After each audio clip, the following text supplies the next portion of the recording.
Our future is uncertain, and no one knows what tomorrow holds. The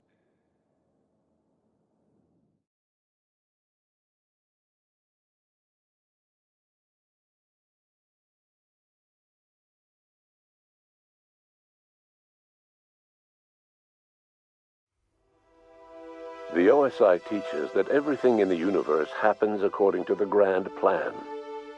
But the stranger that arrived in Halcyon was an unplanned variable.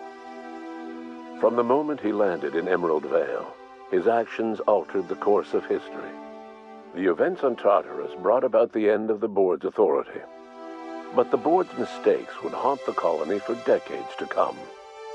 The damage they left behind would require the work of a generation to repair. Dr. Phineas Wells began reviving a handful of the Hope's colonists: engineers, scientists, technicians, and intellectuals. They were among the brightest minds the Earth had ever sent out into the stars. The Hope scientists and engineers woke up in a colony descending headlong into total collapse.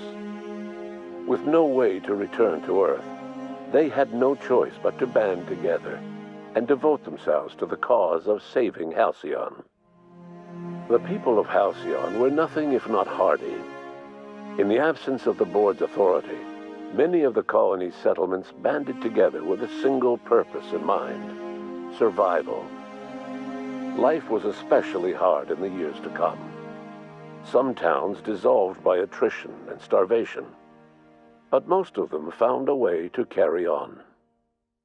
In the years to come, Halcyon was forced to reckon with its newfound freedom. The board was gone, and for better or worse, the colony was responsible for its own destiny. Between MSI's worker-centric policies and the iconoclast's manpower, Sanjar and Zora were able to rally many of the Terra 2 townships to their cause. MSI's workforce swelled, and the iconoclasts enjoyed a significant surge in their ranks. The board was too distracted by infighting and internal politics to stop MSI from becoming a powerful corporation and a refuge for townships that might have fallen through the cracks.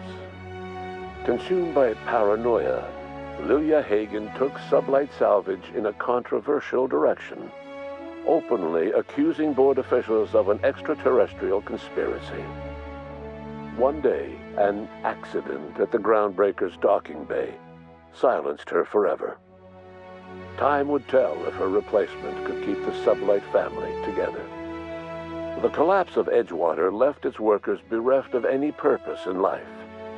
Most of them made their way to Adelaide McDevitt's camp, hoping to ingratiate themselves into her favor. Adelaide accepted only a few to her community. The rest were turned away and likely died of starvation.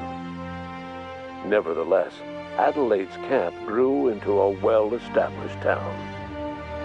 Adelaide McDevitt refused to cooperate with the ongoing effort to save Halcyon from collapse.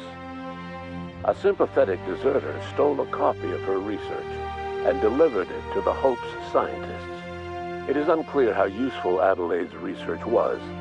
An optimistic estimate suggests her work may have bought Halcyon another few years of survival. Adelaide would never know. She died that winter. Under the leadership of Junlei Tennyson, the Groundbreaker held firm against corporate influence. The ship's mechanical stability gave Junlei the time to educate a promising generation of engineers schooled in her family's traditions. The future of the Groundbreaker looks promising. The rediscovery of the Hope and the abandonment of the lifetime employment program forced Byzantium to come to terms with some uncomfortable realities about the state of Halcyon. While Byzantines were reluctant to surrender the luxuries they'd grown accustomed to, the board's diminished authority gave them little choice in the matter.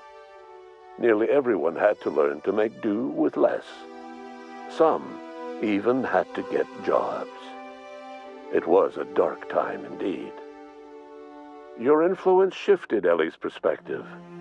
She finally admitted, albeit grudgingly,